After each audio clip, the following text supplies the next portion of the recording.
Good morning students, कैसे हैं आप सभी। आज का जो टॉपिक ले रही हूँ मैं वो ले रही हूँ जो फोर्थ हमारी कोलिगेटिव प्रॉपर्टी थी, ऑस्मोसिस एंड ऑस्मोटिक प्रेशर। उस फोर्थ कोलिगेटिव प्रॉपर्टी के अंदर ही एक छोटा सा टॉपिक है रिवर्स ऑस्मोसिस, जो कि बोर्ड में अक्सर पूछा जाता है। इट्स वेरी इम्पॉर्टेंट नहीं है, वेरी इम्पॉर्टेंट है, तो आपको लर्न तो करना ही है, क्योंकि कभी कभी न्यूमेरिकल ना देख के वो रिवर्स ऑस्मोसिस डेफिनेशन वगैरह पूछ लेता है। तो क्या होता है, what is reverse osmosis? Actually it is a reverse of osmosis. इसका यदि हम शॉर्ट देखें तो आरओ होता है। आरओ घर में जो आरओ यूज होता है उसमें भी यही सिस्टम यूज होता है। तो आरओ में पहले मैं इस डायग्राम से समझाती हूँ, ठीक है। इस डायग्राम से ही समझाऊंगी मैं। देखो, सपोज करो ये एक मैंने एपरेटस लिया है जिसके पार्टीशन किया है, बिल्कुल वैसे ही पार्टीशन में वही सेमी परमेबल मेम्ब्रेन लिए मैंने, एसपीएम, जिसमें छोटे छोटे पोर्स होते हैं। और इधर वही पहले की तरह फ्रेश वाटर ले लिया मैंने। आरओ जो हमारे घर में यूज होता है, फ्रेश वाटर। सपोज करो ये सॉल्वेंट है, प्योर सॉल्वेंट। और इधर हमने ले रखा है कोई सॉल्ट वाटर, ले लेते हैं अपन सॉल्ट वाटर, ठीक है। सॉल्ट वाटर मीन्स सॉल्यूशन ले लिया हमने, सॉल्यूशन। तो सॉल्यूशन में जैसे ही हम यहाँ पर हम यदि पिस्टन लगा दें, इस साइड पिस्टन लगा दें, और पिस्टन, ये पिस्टन लगा दिया, और पिस्टन का जो प्रेशर है P is greater than pi. If यदि जो एक्सर्टेड प्रेशर है is greater than pi on the solution side, then flow of solvent molecules from solution to solvent, from solution to solvent, that is called reverse osmosis, RO। यदि विलयन पर उसके परासरण दाब पाई से ज्यादा से अधिक दाब प्रयुक्त करें, P प्रयुक्त करें, तो विलायक के अणु, जो सॉल्वेंट मॉलिक्यूल्स हैं, जो विलायक के अणु हैं, वो अर्ध पारगम्य झिल्ली द्वारा विलयन से शुद्ध विलायक की ओर जाने लगते हैं। इसे व्युत्क्रम या प्रतिलोम परासरण कहते हैं। इसका एक नाम और है व्युत्क्रम या प्रतिलोम परासरण, ठीक है। तो विलायक के अणुओं का विलयन से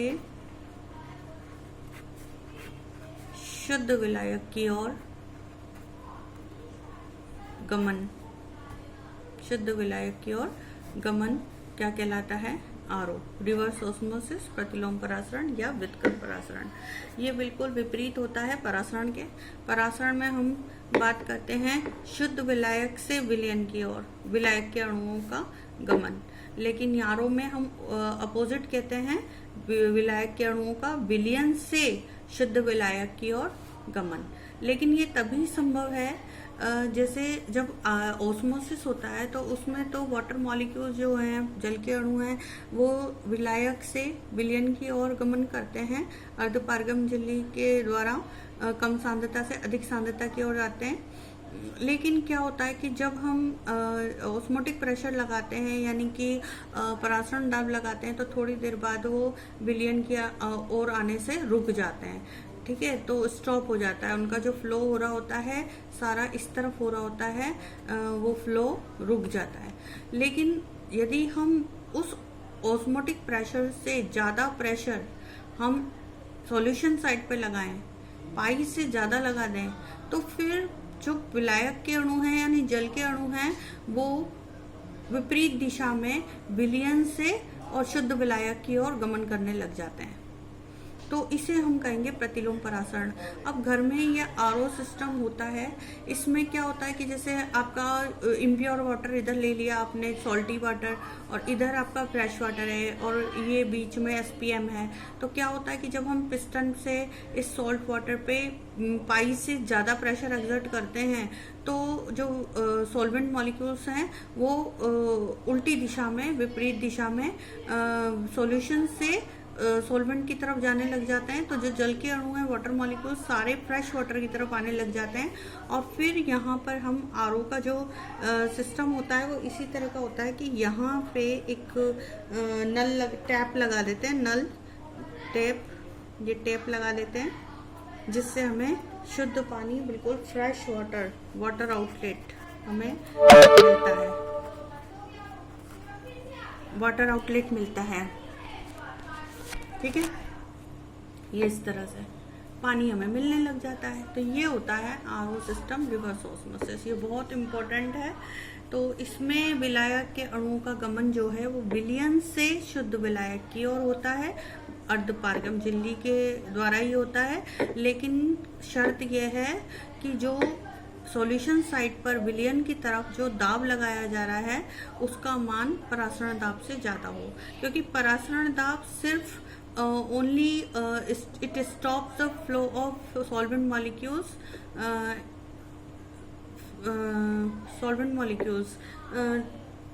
to come in salt water from pure solvent से विलयन में आने से विलायक अणुओं को केवल रोकते हैं। लेकिन जब हम दाब और ज़्यादा लगा देते हैं, और अधिक दाब लगा देते हैं, परासरण दाब से भी ज़्यादा दाब लगा देते हैं, तो फिर पानी का जो बहाव होता है वो विपरीत दिशा में होने लग जाता है और शुद्ध पानी सॉल्यूशन में से यहाँ आने लग जाता है सॉल्वेंट की तरफ, प्योर सॉल्वेंट की तरफ, और उसे हम ले लेते हैं। ठीक है, तो ये प्रतिलोम परासरण है। अब बात करते हैं प्रतिलोम परासरण के बाद कुछ ऑस्मोटिक प्रेशर के नियम हैं, लॉज ऑफ ऑस्मोटिक प्रेशर। ये थोड़े से मैं बता देती हूँ, समझा देती हूँ। फर्स्ट है चार्ल्स वॉन्टॉफ लॉ। चार्ल्स का नियम क्या था? चार्ल्स लॉ, उसने कहा था एट कांस्टेंट प्रेशर, यहाँ पे उसने लिया था at constant P, V proportional to T, correct. तो V upon T is equal to constant.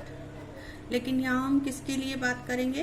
For solution. बस ये ध्यान रखिए कि for solution the volume of solution is directly proportional to its absolute temperature, that's it. बस for solution वहाँ gases के लिए यूज होता है, यहाँ पे सॉल्यूशन के लिए यूज होता है, बट थोड़ा सा डिफरेंट है।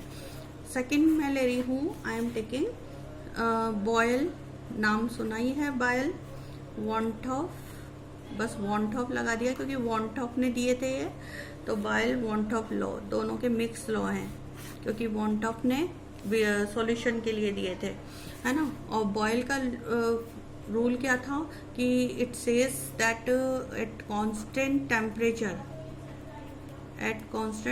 उसने टेम्परेचर लिया था P प्रोपोर्शनल टू 1/V। लेकिन यहाँ पे सॉल्यूशन के लिए वॉन्टॉफ यूज कर रहा है, तो P की जगह क्या यूज करेगा वो? पाई। तो पाई प्रोपोर्शनल टू 1/V, और पाई प्रोपोर्शनल टू, और करके हम लिख सकते हैं पाई प्रोपोर्शनल टू N/V, और pi proportional to C, concentration. N/V number of mole पर वॉल्यूम किसके बराबर होते हैं? कंसंट्रेशन के। ठीक है, मोल प्रति आयतन किसके बराबर होते हैं? सांद्रता के, C के बराबर होते हैं। ठीक है, लेकिन कांस्टेंट टेम्परेचर। तो ये हो गया हमारा बॉयल पॉइंट ऑफ लॉ। एक और ले लेते हैं हम, point of third, want of pressure temperature law. Pressure temperature law ले लेते हैं। याद हो तो वहाँ पर हमने गैलो-सॉक लिया था इसके लिए। तो एट कांस्टेंट वॉल्यूम हमने क्या पढ़ा था? P proportional to T। लेकिन यहाँ पे हम सॉल्यूशन के लिए ले रहे हैं। फॉर सॉल्यूशन P की जगह क्या यूज करेंगे हम? Pi proportional to T। Pi means osmotic pressure of solution is directly proportional to its absolute temperature at constant volume, that is want of pressure, temperature, low. Okay, and last is fourth want of Avogadro law. ये अपने gaseous laws ही लिए हैं जो कि हमने solution पे apply किए हैं, दैट्स इट. तो वांट ऑफ अवोगाड्रो लॉ क्या कहता था कि at constant pressure, constant temperature, उसने नंबर ऑफ मोल और वॉल्यूम के बीच में रिलेशनशिप दी थी V proportional to N, correct. तो उसने कहा कि if volumes of solutions are same, यदि विलयनों के आयतन 2 विलयन है, उनके आयतन यदि बराबर हैं तो then N1 equal to N2. If कब, ऐसा कब होगा, N1 N2 ये बराबर कब होंगे दोनों एक दूसरे के, जब अगर पाई 1 इज इक्वल टू पाई 2 है और and T1 is equal to T2 है. ठीक है, तो ये हो गया हमारा want of Avogadro law. Okay, next thing मैं ले रही हूँ मेजरमेंट ऑफ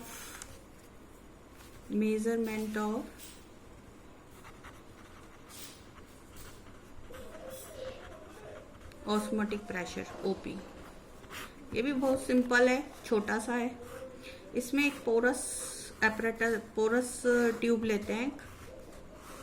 ये पोरस ट्यूब लिया है, इसमें प्योर वाटर फिलअप किया है, भरा है, शुद्ध पानी. ठीक है, प्योर वाटर, शुद्ध पानी, शुद्ध जल.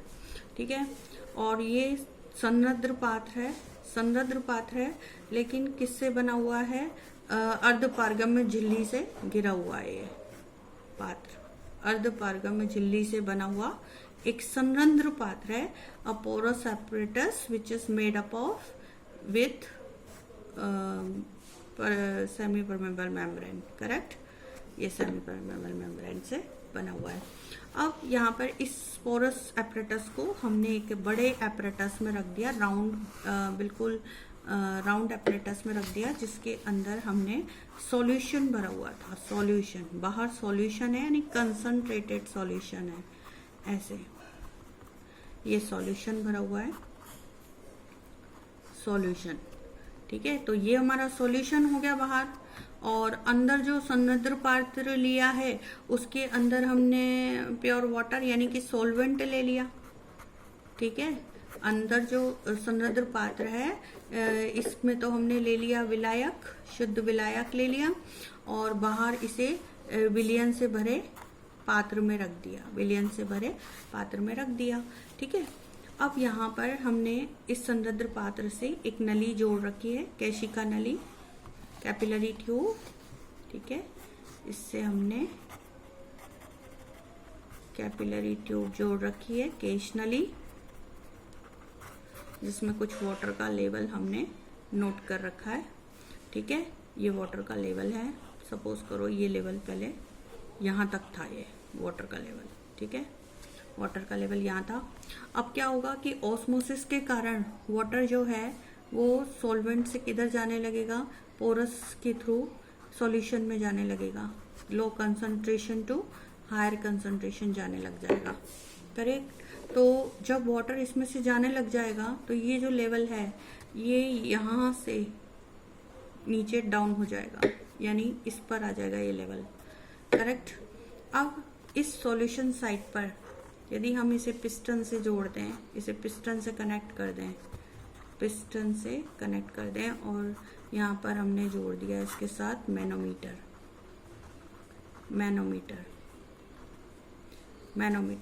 जिससे हम प्रेशर को जो है मेजर कर सकें.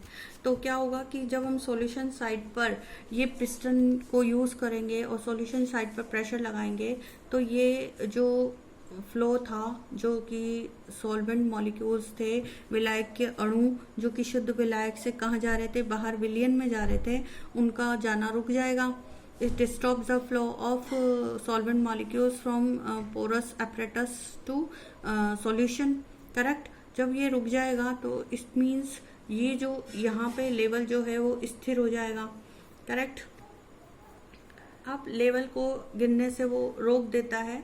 तो जैसे जल का तल प्रारंभिक स्थिति में पहुंच जाए तो ये दाब, अब इस पे इतना दाब लगाया जाता है, मतलब सॉल्यूशन साइड पे हम इतना दाब लगाते हैं कि ये जो लेवल है वो वापस चढ़ने लग जाए और उसी लेवल को वापस से ऑब्टेन कर ले, ठीक है, तो उसी स्तर पर आ जाए, ठीक है। तो जैसे ही जल का तल प्रारंभिक स्थिति में पहुंच जाता है तो ये दाब जो है, जितना दाब यहाँ पिस्टन से लगाया गया वो दाब जो है वो उस परासरण दाब के बराबर हो गया जिसने उस लेवल को वहां से गिराया था, ठीक है।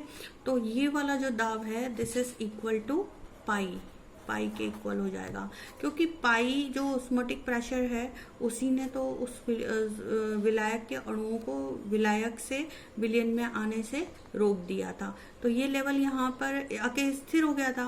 अब हमने वापस सॉल्यूशन साइड पर प्रेशर लगाया पिस्टन से और उस लेवल को वापस से अपने इनिशियल लेवल पर ले गए।